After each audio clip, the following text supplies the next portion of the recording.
खुलुमबाय गोजोन फुंबिलिनि गासैबो बड'लेण्ड बुब्लिनि अनसायगिरिफोरखौ बरायग्रोबाय। दिनै 22 सेप्तेम्बर शुक्रबारनि फानजामुथिखौ फरायथिनो लादों आं रबिन बसुमतारिया। फानजामुथिनि गिबियाव दं मेष राशि। नोंथाङा गोजौ थाखोनि बिबान मोननो हागौ। समाजाव बयनिबो मान मोनगोन। वृष राशि। जाथि खुरमानि जानाय लोंनायाव बाहागो मोनफानो हागौ। रंजा खुसिजों साना बारलांगोन।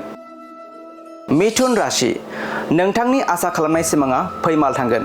जोबोरैनो जिंगासिबाय थागोन। कर्कट राशि। गोसो गैयाब्लाबो न'खरनि हाबाफोराव बिबान मोनफानो हागौ।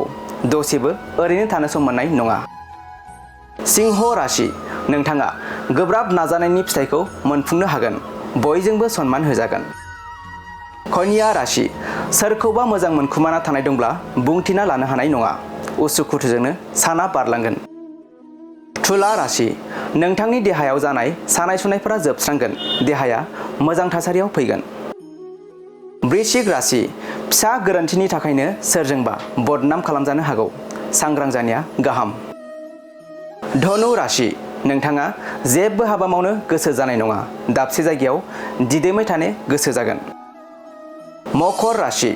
गोबावनिफ्रायनो आसा खालामनाय थांखिया जाफुंगोन। न'खराव बयनिबो खुसि फैगोन। कुम्भ राशि।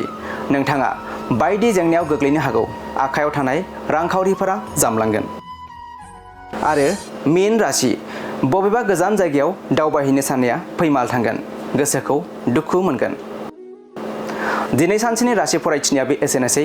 आसा खालामो नोंथांनि दिनैनि साना मोजाङै मोजां थांगोन। बेखौ बड'लेण्ड बुब्लि न'खरनिफ्राय मिजिंथिबाय। गोजोन्थों।